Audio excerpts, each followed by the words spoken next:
2024년 가을 중국 단동 그곳에서 한 남자를 만났습니다. 그는 40대 중반으로 보였습니다. 날카로운 눈빛과 조심스러운 말투, 주변을 계속 경계하는 모습이 인상적이었습니다. 그는 자신을 김성호라고 소개했습니다. 물론 가명입니다. 저를 처음 본 순간부터 확인했습니다. 당신 혼자 왔습니까? 누가 따라온 사람은 없습니까? 이 대화는 절대 녹음하지 않겠다고 약속할 수 있습니까? 저는 약속했고 그는 천천히 입을 열었습니다. 나는 탈북 브로커입니다.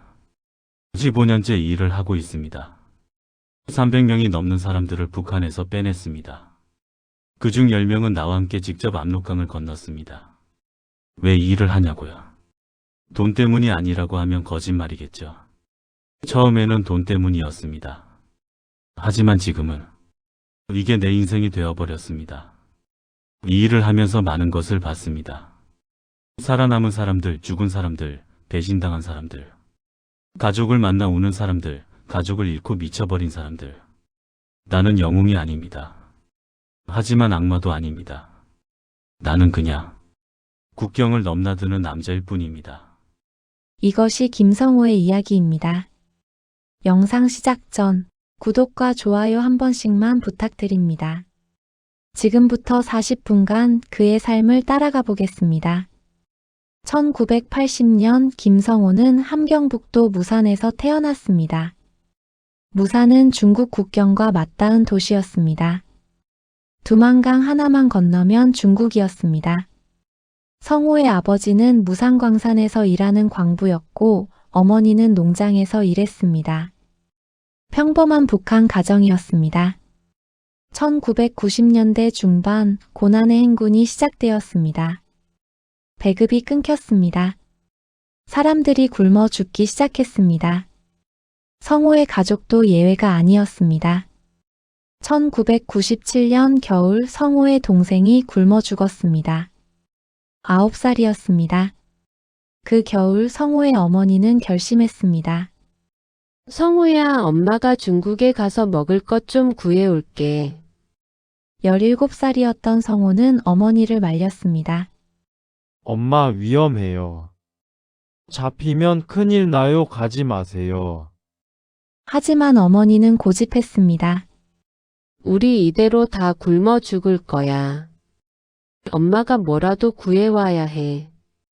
1998년 1월 어머니는 두만강을 건넜습니다. 그리고 돌아오지 않았습니다.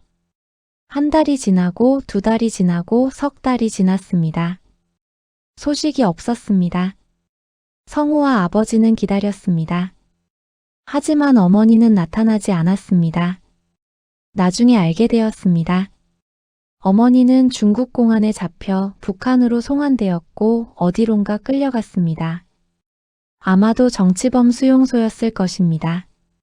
그 후로 성호는 어머니를 다시 보지 못했습니다. 1999년 아버지도 굶주림과 병으로 죽었습니다. 19살의 성호는 혼자가 되었습니다. 살기 위해 성호는 장마당에서 장사를 시작했습니다. 중국 물건을 팔았습니다. 그러려면 중국에서 물건을 구해와야 했습니다. 2000년 봄 성호는 처음으로 두만강을 건넜습니다. 밤에 물이 얕은 곳을 골라 조심스럽게 건넜습니다. 심장이 터질 것 같았습니다. 중국 땅을 밟는 순간 성호는 묘한 감정을 느꼈습니다. 여기가 중국이구나. 성호는 중국에서 일했습니다. 식당에서 설거지를 하고 농장에서 일하고 건설 현장에서 막노동을 했습니다. 한 달 동안 일해서 중국 돈 500위안을 벌었습니다. 북한에서는 상상도 못할 돈이었습니다. 그 돈으로 쌀과 옷가지를 사서 북한으로 돌아왔습니다. 장마당에 팔았습니다.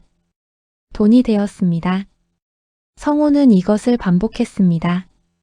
중국에 가서 일하고 물건을 사서 북한으로 가져오고 팔고 다시 중국으로 가고 국경을 넘나드는 것이 익숙해졌습니다. 2002년 어느 날 성호는 중국에서 한 여자를 만났습니다. 그녀는 북한에서 온 탈북민이었습니다. 30대 여성으로 중국에서 숨어 살고 있었습니다. 그녀는 성우에게 부탁했습니다. 저기 부탁이 있어요. 제 딸을 북한에서 데려와 주실 수 있나요? 딸이요? 네. 제가 북한을 떠날 때 딸을 두고 왔어요. 이제 10살이에요. 데려오고 싶어요. 그건 위험한 일인데요. 돈 드릴게요. 중국 돈 5천 위안 드릴게요. 5천 위안. 성우가 10달을 일해야 버는 돈이었습니다. 성우는 고민했습니다. 위험했지만 돈이 필요했습니다. 결국 성우는 승낙했습니다. 알겠습니다. 한번 해보겠습니다. 그렇게 성우는 첫 번째 탈북 중개를 했습니다. 2002년 6월 성우는 북한으로 돌아갔습니다. 그 여자가 알려준 주소로 갔습니다. 함경북도 청진의 한 집이었습니다. 문을 두드렸습니다. 누구세요? 선희 씨가 보내서 왔습니다. 문이 열렸습니다. 노인이 나왔습니다. 아이의 할머니였습니다. 선이가 보냈어요? 우리 선이 어디 있어요? 중국에 있는데 안전합니다. 그 말에 할머니는 울기 시작했습니다. 우리 딸. 살아 있었구나. 성우는 아이를 봤습니다. 10살짜리 여자아이였습니다. 말랐지만 똘똘해 보였습니다. 이름이 뭐니? 미선이요. 미선아, 엄마가 보고 싶어. 아이는 고개를 끄덕였습니다. 성우는 할머니에게 계획을 설명했습니다. 일주일 후에 데리러 올게요. 준비시켜 주세요. 할머니는 울면서 고개를 끄덕였습니다. 일주일 후 성우는 다시 왔습니다. 미선이는 작은 가방 하나만 들고 있었습니다. 할머니는 아이를 꼭 안았습니다. 잘 가라. 엄마 만나면 행복하게 살아. 보고 싶을 거예요, 할머니. 할머니는 울며 아이를 놓았습니다. 성우는 미선이의 손을 잡고 출발했습니다. 밤에 기차를 타고 무산으로 갔습니다. 그리고 두만강 근처로 향했습니다.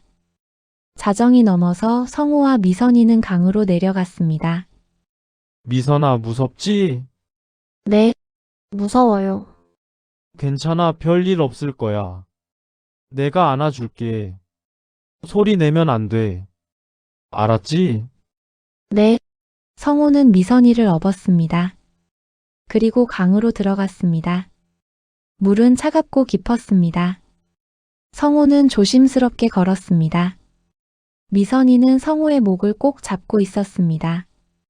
강이 절반쯤 왔을 때 북한 쪽에서 불빛이 보였습니다. 경비병들이 순찰을 돌고 있었습니다. 성우는 물속에 몸을 낮췄습니다. 미선이에게 속삭였습니다. 숨 참아. 조금만 버텨. 둘은 물속에 거의 잠긴 채로 멈춰 있었습니다. 불빛이 지나갔습니다. 다행히 발견되지 않았습니다. 다시 걸었습니다. 그리고 중국 쪽 땅을 밟았습니다. 성우는 안도의 한숨을 쉬었습니다. 미선아, 잘했어. 이제 안전해. 다음 날 성우는 미선이를 어머니에게 데려갔습니다. 엄마, 미선아, 모녀가 포옹했습니다. 둘 다 울고 있었습니다. 성우는 그 광경을 보며 이상한 감정을 느꼈습니다. 뿌듯함. 자신이 한 일이 누군가를 행복하게 만들었다는 것. 선희는 성우에게 감사를 표했습니다. 그리고 약속한 5천 위안을 줬습니다. 정말 감사합니다. 그쪽 아니었으면 우리 딸 못 만났을 거예요. 성우는 그 돈을 받으며 생각했습니다. 이 일, 계속할 수 있을 것 같은데. 그렇게 성우는 탈북 브로커가 되었습니다. 2003년부터 성우는 본격적으로 탈북 중개를 시작했습니다. 입소문이 퍼졌습니다. 국경을 안전하게 넘겨주는 청년이 있다고. 성우를 찾는 사람들이 늘어났습니다. 성우는 시스템을 구축하기 시작했습니다. 먼저 의뢰인을 만나 상황을 파악했습니다. 누구를 데려와야 하는지, 어디에 있는지, 얼마나 위험한지, 그리고 가격을 정했습니다. 사람마다 달랐습니다. 거리에 따라, 위험도에 따라, 나이에 따라. 보통 한 사람당 3,000위안에서 1만 위안 사이였습니다. 그 돈으로 성호는 경비병들에게 뇌물을 줬습니다. 안전한 루트를 확보했습니다. 위험한 순간에 대비해 비상금도 마련했습니다. 성호는 한 달에 3명에서 4명을 중개했습니다. 많을 때는 5명도 했습니다. 하지만 쉬운 일이 아니었습니다. 2004년 여름 성호는 한 가족을 중개하고 있었습니다. 엄마와 2아이 총 3명이었습니다. 밤에 두만강을 건너는데 경비병들이 나타났습니다. 거기 누구야? 성호는 가족을 재촉했습니다. 빨리 뛰세요. 일행은 뛰었습니다. 하지만 어린아이 때문에 빠르지 못했습니다. 탕, 탕. 총소리가 울렸습니다. 성호는 엄마를 밀어붙였습니다. 계속 가요. 멈추지 마세요. 총알이 물에 맞는 소리가 들렸습니다. 다행히 아무도 맞지 않았습니다. 일행은 중국 쪽에 도착했습니다. 모두 살아남았습니다. 하지만 그날 밤 성호는 깨달았습니다. 이 일은 목숨을 거는 일이라는 것을. 2005년 겨울 더 위험한 일이 있었습니다. 성호는 한 청년을 중개하고 있었습니다. 25살 남자였습니다. 강을 건너는데 청년이 갑자기 물에 빠졌습니다. 물살에 휩쓸린 것이었습니다. 살려주세요. 성호는 주저하지 않고 뛰어들었습니다. 청년을 붙잡고 끌고 나왔습니다. 둘 다 얼어붙은 상태로 중국 쪽에 도착했습니다. 청년은 울며 감사를 표했습니다. 형님, 살려주셔서 감사합니다. 평생 잊지 않겠습니다. 성호는 그 말을 듣고 생각했습니다. 이 일이 나쁜 일만은 아니구나. 하지만 실패도 있었습니다. 2006년 봄 성호는 한 노인을 중개하고 있었습니다. 60살이 넘은 할머니였습니다. 강을 건너는데 할머니가 쓰러졌습니다. 심장마비였습니다. 성호는 할머니를 업고 계속 갔습니다. 하지만 중국 쪽에 도착했을 때 할머니는 이미 숨이 끊어져 있었습니다. 성호는 그날 처음으로 누군가의 죽음을 목격했습니다. 할머니의 가족에게 어떻게 말해야 할지 몰랐습니다. 결국 성호는 사실대로 말했습니다. 가족들은 울었습니다. 하지만 성호를 탓하지는 않았습니다. 그래도 할머니는 자유를 향해 가다가 돌아가셨어요. 북한에서 죽는 것보다 나았을 거예요. 그 말이 성호를 위로했지만 동시에 무거운 책임감도 느꼈습니다. 2008년부터 성호는 혼자 일하지 않았습니다. 조직을 만들었고 신뢰할 수 있는 사람들을 모았습니다. 북한 쪽에는 협력자 3명이 있었는데 그들은 탈북 희망자들을 찾고 안전한 장소로 데려오는 역할을 했습니다. 중국 쪽에는 5명을 두었습니다. 그들은 강을 건너온 사람들을 받아서 안전한 곳으로 숨겨주는 역할을 했습니다. 그리고 한국과 연결되는 루트도 만들었습니다. 중국에서 동남아시아를 거쳐 한국으로 가는 루트였습니다. 이 루트를 운영하는 브로커들과 협력했습니다. 탈북 시스템이 체계화되었습니다. 의뢰인이 돈을 내면 북한 쪽 협력자가 대상자를 찾아가고 강까지 안전하게 데려오면 성호가 강을 건너게 하고 중국 쪽 협력자가 숨겨주고 다른 브로커가 한국까지 데려가는 이런 전체 과정이 2개월에서 3개월 걸렸습니다. 가격도 올랐습니다. 탈북 비용은 한 사람당 300만 원에서 500만 원 사이였습니다. 성호의 몫은 그중 30% 정도였습니다. 성호는 돈을 많이 벌기 시작했습니다. 하지만 위험도 커졌습니다. 2010년 북한 당국이 탈북 단속을 강화했습니다. 보위부가 브로커들을 집중적으로 추적하기 시작했습니다. 성호의 협력자 한 명이 잡혔습니다. 고문을 받고 성호의 이름을 댔습니다. 북한 당국은 성호를 찾기 시작했습니다. 성호는 중국에서 숨어 지냈습니다. 북한에 발을 들여놓지 않았습니다. 하지만 일은 계속해야 했습니다. 이것이 성호의 생계였으니까요. 성호는 더 조심해졌습니다. 신원을 완벽하게 숨겼습니다. 가짜 신분증을 여러 개 만들었습니다. 그리고 절대 같은 루트를 2번 사용하지 않았습니다. 2012년 성호의 조직은 20명 규모로 커졌습니다. 한 달에 10명 이상을 중개했습니다. 1년에 120명 이상이었습니다. 성호는 북한 탈북 브로커 중에 가장 큰 조직을 운영하는 사람 중 하나가 되었습니다. 하지만 성공은 더 큰 위험을 의미했습니다. 2014년 가을 성호에게 최대 위기가 찾아왔습니다. 조직 내부에 배신자가 있었습니다. 성호의 측근 중 한 명인 리명수가 중국 공안과 거래를 한 것이었습니다. 명수는 성호의 조직 정보를 공안에 팔았습니다. 그 대가로 자신의 신분 세탁을 약속받았습니다. 2014년 10월 어느 날 밤 공안이 들이닥쳤습니다. 성호가 머물던 단둥의 아파트였습니다. 성호는 잠에서 깨어났습니다. 문을 두드리는 소리가 들렸습니다. 공안이다. 문 열어. 성호는 즉시 상황을 파악했습니다. 들켰구나. 창문으로 뛰어내릴까 생각했지만 4층이었습니다. 죽을 수도 있었습니다. 성호는 빠르게 생각했습니다. 그리고 결정했습니다. 증거를 없애야 했습니다. 성호는 노트북과 핸드폰을 부수기 시작했습니다. 그 안에는 의뢰인들의 정보, 협력자들의 연락처, 모든 것이 들어 있었습니다. 문이 부서지는 소리가 들렸습니다. 공안들이 들어왔습니다. 꼼짝마. 성호는 손을 들었습니다. 공안은 성호를 체포했습니다. 그리고 신문실로 끌고 갔습니다. 신문은 3일간 계속되었습니다. 이름이 뭐야? 김성호입니다. 뭘 하는 놈이야? 무역업을 합니다. 거짓말하지 마. 넌 탈북 브로커지. 아닙니다. 우린 다 알고 왔다. 니네 조직원이 다 불었어. 성호는 부인했습니다. 증거가 없으면 버틸 수 있다고 생각했습니다. 공안은 성호를 때리고 고문했습니다. 하지만 성호는 버텼습니다. 사흘 후 성호에게 변호사가 왔습니다.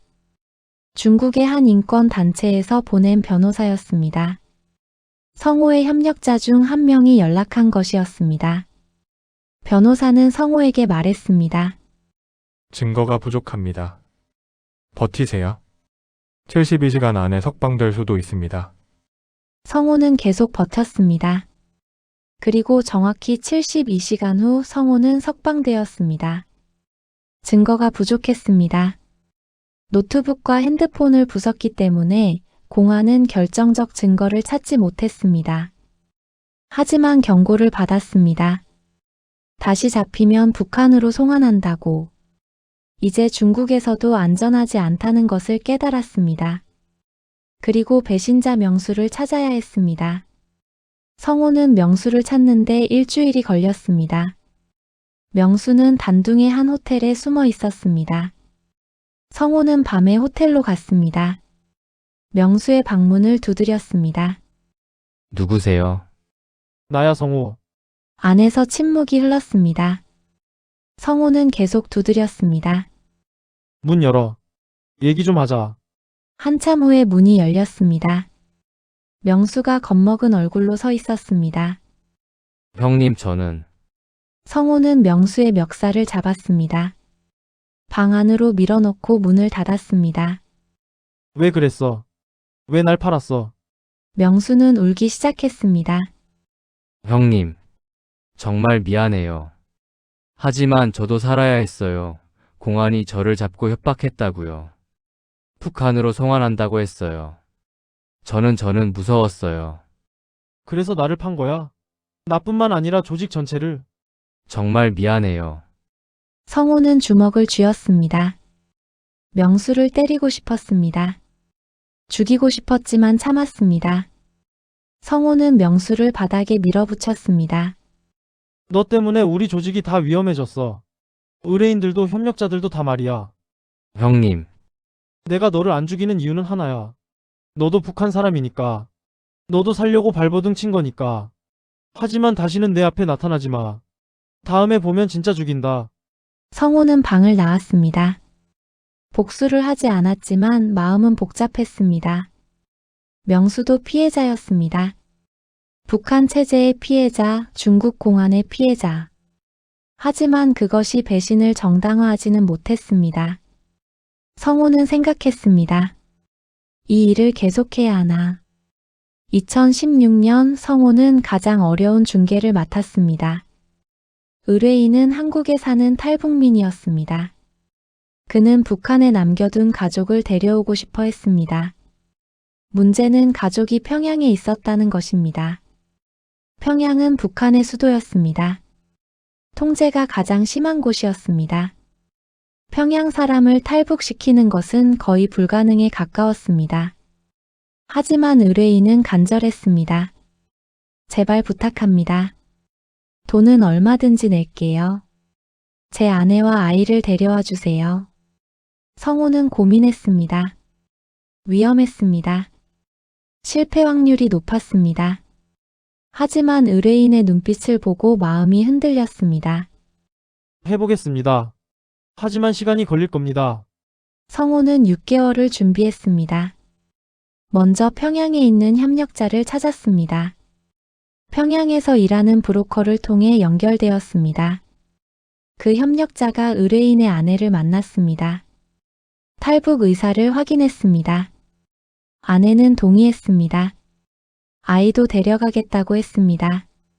하지만 문제는 평양을 빠져나가는 것이었습니다. 평양 사람은 여행증 없이 평양을 벗어날 수 없었습니다. 검문소가 곳곳에 있었습니다. 성호는 가짜 여행증을 만들었습니다. 뇌물을 주고 진짜 도장을 찍었습니다. 2017년 봄 작전이 시작되었습니다. 아내와 아이는 가짜 여행증을 들고 기차를 탔습니다. 목적지는 함경북도 무산이었습니다. 검문이 있었습니다. 하지만 가짜 여행증이 통했습니다. 무산에 도착한 후 협력자가 그들을 성호에게 인계했습니다. 밤에 성호는 아내와 아이를 데리고 두만강으로 갔습니다. 강을 건너는 순간 아이가 울기 시작했습니다. 무서워요. 성호는 아이를 달랬습니다. 괜찮아, 무서워하지 않아도 돼. 이제 곧 아빠 만나러 가는 거야. 그 말에 아이는 울음을 멈췄습니다. 셋은 무사히 강을 건넜습니다. 그리고 긴 여정 끝에 2개월 후 한국에 도착했습니다. 공항에서 재회하는 가족을 보며 성호는 울었습니다. 이 일을 하길 잘했구나. 하지만 모든 중개가 성공하는 것은 아니었습니다. 2018년 성호는 끔찍한 실패를 경험했습니다. 한 가족을 중개하고 있었습니다. 부부와 아이 둘 총 4명이었습니다. 강을 건너는 도중 북한 경비병들에게 발각되었습니다. 총알이 빗발치기 시작했습니다.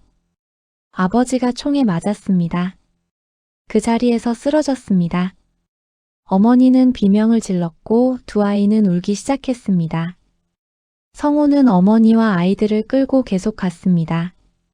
아버지를 두고 갈 수밖에 없었습니다. 중국 쪽에 도착한 후 어머니는 무너졌습니다. 당신이 우리 남편을 저렇게 만들었어.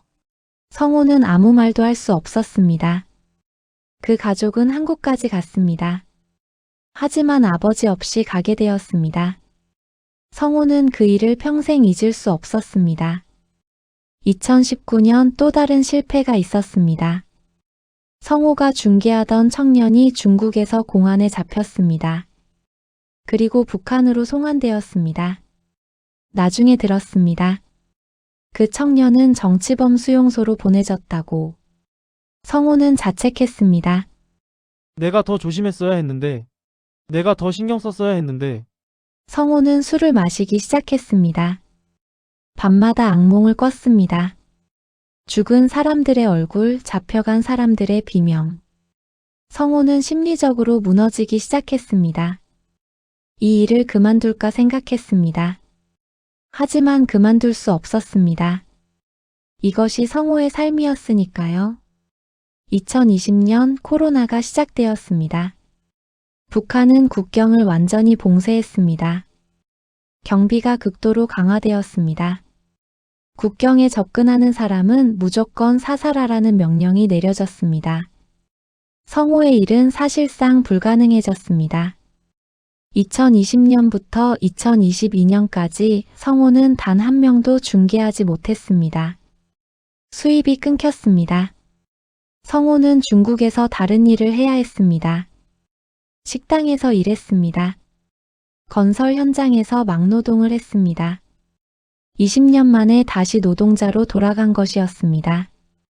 성호는 자신의 처지가 우습기도 하고 슬프기도 했습니다. 2023년 북한이 조금씩 국경을 열기 시작했습니다. 완전히는 아니었지만 물자 교류가 재개되었습니다. 성호는 다시 일을 시작할 수 있을까 고민했습니다. 하지만 예전과 달랐습니다. 경비가 훨씬 삼엄했습니다. 위험도가 엄청나게 높아졌습니다.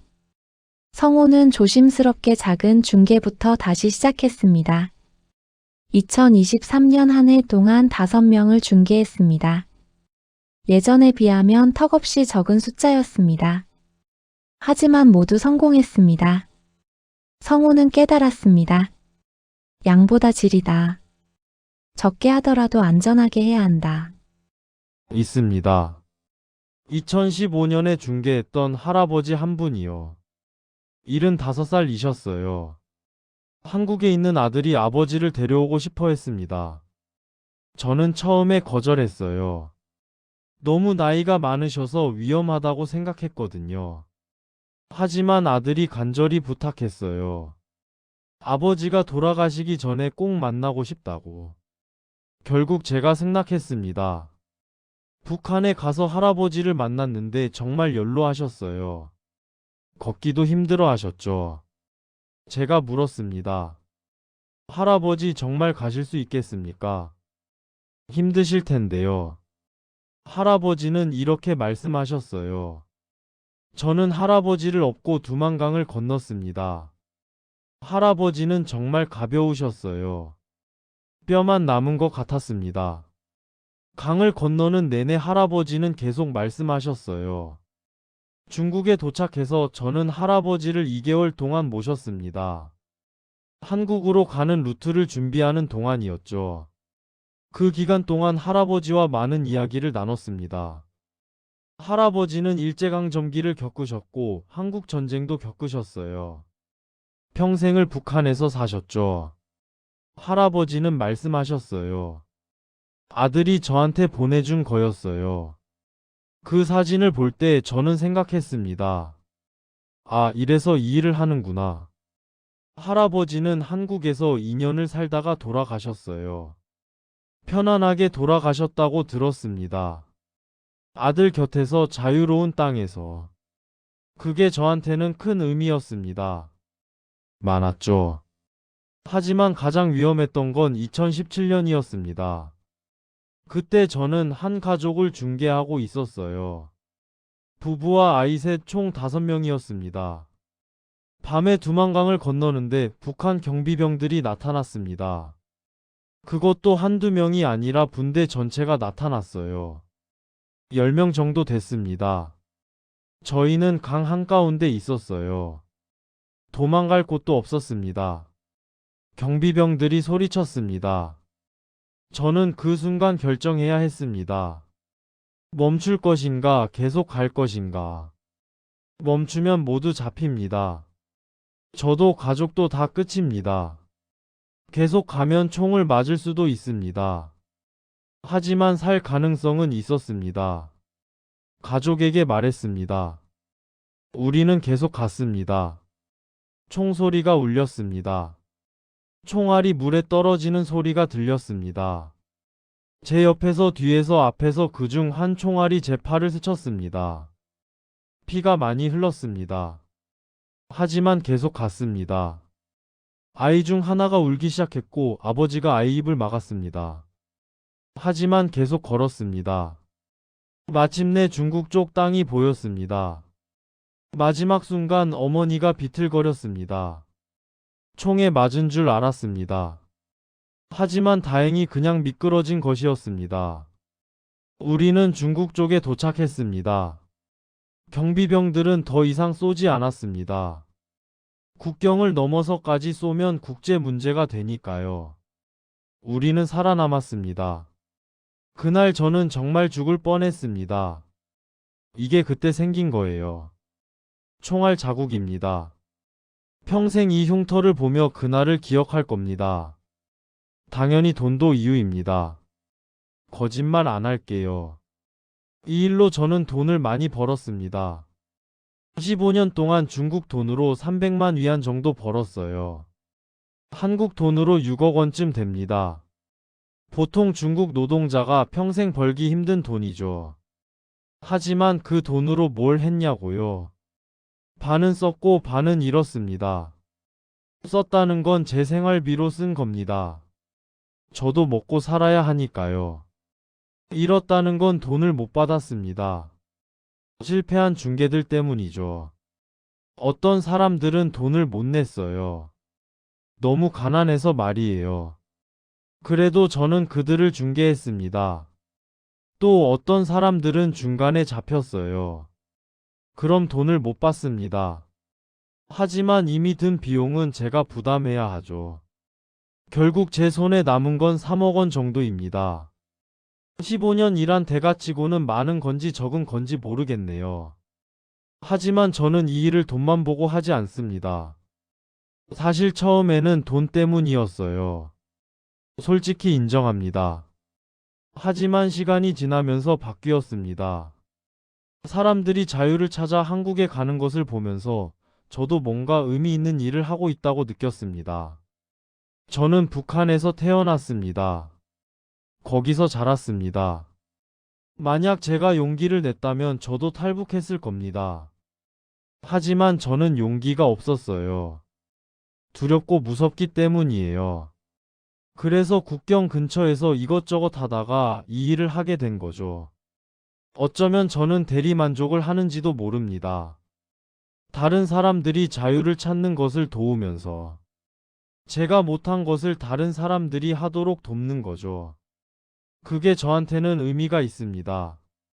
신뢰를 결정하는 겁니다. 이 일은 신뢰가 전부입니다. 의뢰인을 믿어야 하고 협력자를 믿어야 하고 탈북자를 믿어야 합니다. 하지만 누구를 믿어야 할지 판단하는 게 정말 어렵습니다. 2014년에 배신당한 이후로 저는 누구도 쉽게 믿지 못합니다. 새로운 의뢰가 오면 저는 몇 주 동안 조사합니다. 이 사람이 진짜인지 아니면 보이부나 공안이 심은 함정인지. 협력자도 마찬가지입니다. 한번 배신하면 전체 조직이 무너집니다. 그래서 저는 협력자를 선택할 때 엄청 신중합니다. 최소 6개월은 지켜봅니다. 작은 일부터 시켜보고 반응을 보고 신뢰를 쌓아갑니다. 그리고 탈북자들. 어떤 사람들은 중간에 포기합니다. 무서워서 돌아가겠다고 합니다. 어떤 사람들은 약속을 안 지킵니다.